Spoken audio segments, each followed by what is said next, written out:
Helen Pitcher's resignation as chair of the Criminal Cases Review Commission underscores a damning failure of leadership in addressing the wrongful conviction of Andrew Malkinson, a man who endured 17 years of wrongful imprisonment. I've talked about him a few times in the past. His departure, her departure, painted in her own narrative as a scapegoating exercise, not only deflects from the real failings of the CCRC under her watch, but also diminishes the gravity of Malkinson's suffering and the rot of the system that enabled such an egregious miscarriage of justice, and then, to top it all, the tardy payment of the compensation that he was promised.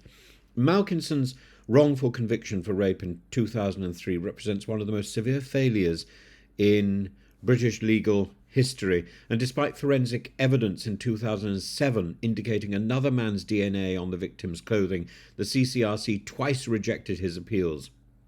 And when the case was finally quashed in 2023, it was largely because of the work of Malkinson's own legal team at appeal rather than the intervention of the CCRC. The watchdog not only failed to recognise and act upon clear evidence, but also perpetuated the injustice through bureaucratic inertia, bloody-mindedness and a lack of critical oversight, laziness.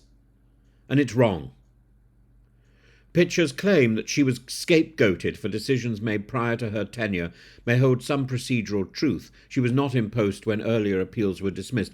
However, the crux of the criticism lies in her poor judgment and lack of urgency once Malkinson's conviction was overturned.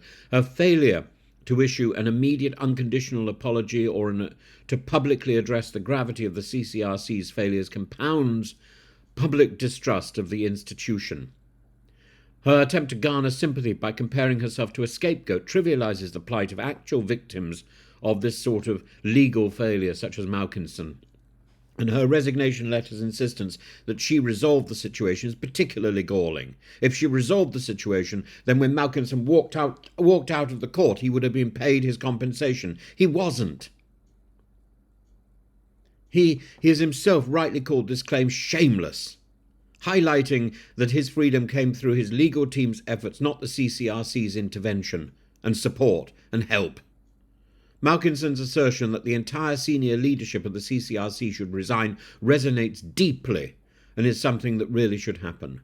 The failures of the CCRC are so inbred, extending beyond Pitcher to include individuals like Karen Kneller, the organisation's CEO, whose tenure oversaw the rejection of Malkinson's first appeal. Why hasn't she gone?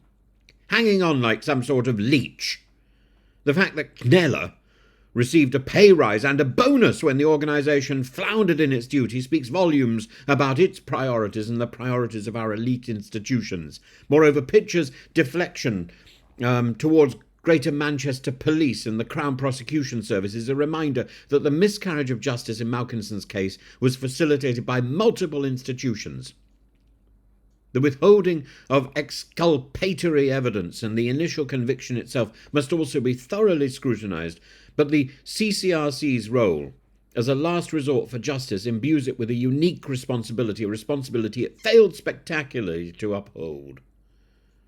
And Pitcher's resignation, though belated, provides an opportunity to address the deep structural flaws within the CCRC. A root and branch reform is essential. Further resignations are essential, beginning with an appointment of a new leadership team with a proven track record of advocating for justice rather than protecting institutional interests. We've seen all that with the Post Office.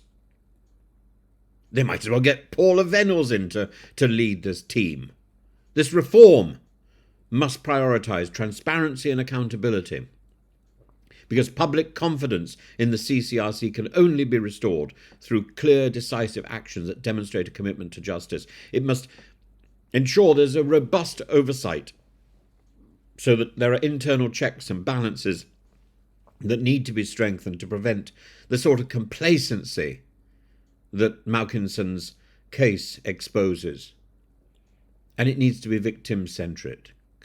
The next chair must focus on the human cost of miscarriages of justice, advocating tirelessly for those wronged by the system. Helen Pitcher's departure is not the resolution of Andrew Malkinson's case, but a symptom of the failures that it represents.